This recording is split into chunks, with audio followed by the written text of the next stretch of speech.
Salut, je vais vous faire une petite explication du code qui vous permettra de faire des appels API sur Home Assistant via PyScript. Donc là, j'ai installé VS Code par rapport à la dernière fois, parce que c'est vrai que c'est quand même un peu plus friendly pour programmer. Là, je vais vous présenter un exemple avec l'API Riot Games pour avoir son rang sur League of Legends. Donc on va lire le code de haut en bas pour faire une petite explication rapide, comme ça vous pourrez utiliser plus ou moins le même pattern pour vos propres scripts sur vos propres API. Donc comme d'habitude, on importe les librairies nécessaires. Ici, bon, j'ai caché, mais normalement il y a une clé API que vous devez avoir selon les API. Ici, c'est les informations que l'API Riot Games a besoin. Alors ici, nous avons la première fonction qui nous permet de faire les requêtes HTTP. Elle prend en paramètre la session et l'URL. La session, c'est la session asynchrone. Et l'URL, c'est l'URL de votre requête. Donc ici, c'est l'URL de l'API Riot Games. Ensuite, en fonction de la réponse de la requête, donc si c'est 200, donc ça veut dire que la requête s'est bien passée, elle nous retourne le JSON de réponse de l'API. Sinon, elle nous met un log d'erreur avec le statut, comme ça on verra si c'est 401, 402, 403, 404, etc. Et si jamais elle n'a pas réussi à faire la requête pour différentes raisons, parce qu'on a une coupure réseau, etc., ils vont nous dire erreur de la requête avec l'exception. Donc ça, c'est une fonction que vous pouvez utiliser dans tous vos codes pour faire des requêtes API, parce qu'en fait, ça permet juste de faire la requête, regarder la réponse, retourner la réponse ou faire les logs d'erreur. Donc ça, cette fonction, je la copie-colle sur tous mes fichiers où je fais des requêtes API. Ensuite, nous avons la vraie fonction, entre guillemets, de notre script, qui s'appelle getRank ici. On la définit en asynchrone toujours, on définit la session, on met l'URL de l'API Riot Games, et ici on appelle notre fonction qui nous permet de faire la requête API. On vérifie dans Ranked, du coup ça va être la réponse JSON. Donc là on revérifie s'il y a une réponse API. Pourquoi faire une deuxième vérification? C'est parce que on peut avoir une réponse de 100 mais un JSON vide, parce que vous avez mal fait la requête, ou je sais pas, vous avez mis un pseudo qui n'existe pas, ou l'ID du compte n'existe pas, etc. Donc l'API Riot va vous dire tout a bien marché, on vous envoie les données de ce pseudo, mais comme ce pseudo n'existe pas, bah ça sera un JSON vide. Donc c'est pour ça ici on vérifie bien que ça soit pas un JSON vide. On fait une traduction qui est en anglais, donc Diamond, je le mets en diamant, Emerald, je le mets en Emerald. J'espère que je vais pas descendre en dessous, donc j'ai pas besoin de mettre ça, mais par contre j'espère que je devrais bientôt rajouter Master. Bref. Et ensuite, on fait des sensors comme la dernière fois pour pouvoir avoir nos différentes informations dans chaque sensor.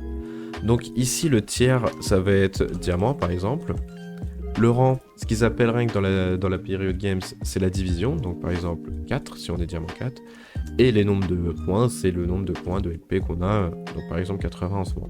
Ensuite je construis le message, bon là j'en ai fait deux parce que j'avais fait des tests mais les deux sont identiques. Donc on utilise un fstring, on met en paramètre entre accolades les informations, les variables tout simplement. Donc ici diamant, ici ça sera l'équivalent de 4, et ici ça sera l'équivalent du nombre de LP. Donc là ici on rajoute LP pour bien préciser que c'est LP. Ensuite ici pour m'amuser et vous montrer un peu comment ça marche, ici pour vous donner un exemple de comment envoyer une notification à votre téléphone, j'ai fait juste ces 4 petites lignes. On met bien un await pour que Home Assistant attend bien la fin de ça pour passer à la suite, parce que sinon ça ne va pas marcher. Donc la syntaxe c'est Home Assistant as.service.asyncall. Donc ça c'est la syntaxe que vous pouvez retrouver dans la documentation PyScript. Donc ici on l'appelle Notify. On met sur quelle identité on veut envoyer la notification. Donc ici moi c'est mon téléphone, je l'ai appelé comme ça. Mobile app tel boulet. Et ensuite on passe en paramètre le message. On passe en paramètre ce qu'on va envoyer. Donc on veut envoyer un message et là le message notif. Donc ça va envoyer ce message. Et ensuite, plus ou moins la même chose, mais pour le service Google Home. Donc, on met le même service. Donc ici, c'est pas un service Notify, mais c'est un service TTS. Nous, ici, ça va pas être mon téléphone, mais ça va être Speak. Le cache-trou, etc., ça, c'est par rapport à la documentation de PyScript. Donc ici, on met le media player sur lequel on veut le jouer. Donc moi, mon media player, on met l'entité du media player sur lequel on veut jouer. Donc moi, mon Google Home s'appelle Séjour. J'ai pas été très imaginatif. On dit dans quelle langue on veut que Google Home parle, parce que par défaut, ça sera en anglais. Et ensuite, comme tout à l'heure, on envoie en paramètre le message. Et il faut rajouter ça, parce que ça, c'est avec l'API Google. Vous le savez peut-être, mais quand vous connectez votre Google Home avec Home Assistant, vous passez par l'API Google, et ici on met la target qui est l'API Google comme à chaque fois qu'on doit appeler une entité qui est reliée à l'API Google Home. Donc ça c'est pareil, c'est la même syntaxe pour tout le monde. Donc maintenant, si on fait un test, j'ai mis ma clé API. Donc maintenant, si je vais sur Home Assistant, si je vais dans outils de développement comme d'habitude, ici, ça va être la fonction getRanked. Donc quand je vais appuyer sur exécuter l'action, normalement il y aura le Google Home qui va s'activer et sur mon téléphone, il y aura une notification. Normalement, vous allez l'entendre. Allô ? Oui. Diamant 4, 80 LP. Hop. Donc là, vous avez bien entendu Google Home qui dit Diamant 4 80p, ce qui correspond bien à mon rang actuel. Et là, c'est mon panel politique qui, par rapport à ma chaîne YouTube, ma chaîne TikTok, et ici j'ai rajouté par rapport à mes données de League of Legends. Donc comme la dernière fois, on doit écrire un petit script pour mettre à jour le rang. Donc ici, je l'ai appelé mise à jour rank.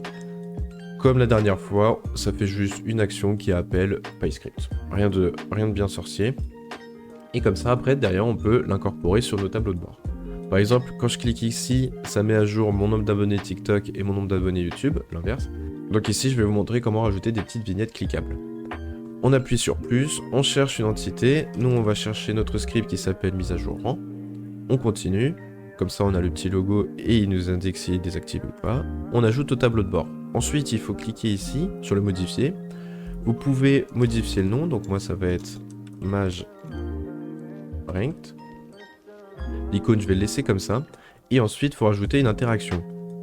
Quand on clique dessus, ça va effectuer une action qui est le PyScript getRanked.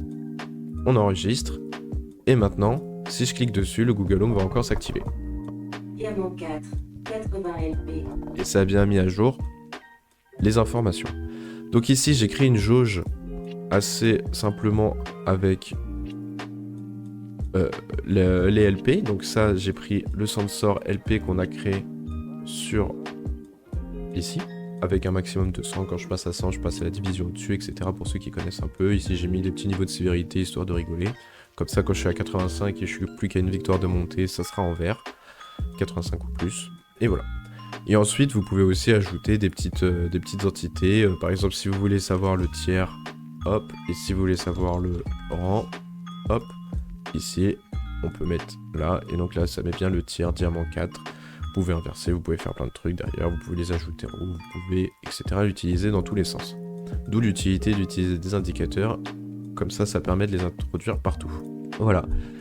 Peut-être dans une prochaine vidéo, je vais vous présenter comment je fais pour récupérer les données de YouTube et de TikTok via pareil. Ça sera pas par API parce que les API YouTube sont pénibles et l'API TikTok n'existe tout simplement pas. Donc c'est du scrapping. Et en plus, il y a une petite subtilité où c'est parce que faire du scrapping sur du JavaScript avec Home Assistant, c'est assez pénible. Donc on fait du du scrapping uniquement en HTML et YouTube et TikTok sont en JavaScript, donc il faut un petit peu bidouiller pour pouvoir récupérer les informations. Bon, ça sera peut-être pour une prochaine vidéo. Merci à tous d'avoir regardé cette vidéo qui vous présente comment utiliser des requêtes API sur Home Assistant pour avoir différentes informations. Donc là, j'ai montré sur l'exemple d'une API Riot Games, mais vous pouvez l'utiliser pour récupérer des données qui sont pas déjà disponibles nativement, parce que si vous voulez récupérer la météo, c'est pas forcément le plus intéressant, comme il y a déjà des add-ons météo qui marchent très bien, comme Météo France. Mais si vous voulez récupérer ce genre d'informations, si vous voulez récupérer les données, par exemple, vous pouvez récupérer les données de transport en commun. Je pourrais aussi vous montrer si votre ville a une API qui vous permet de récupérer les prochains horaires de bus. Vous pouvez mettre vos horaires de bus directement sur votre dashboard, comme ça vous savez en temps réel à quelle heure passe votre prochain bus.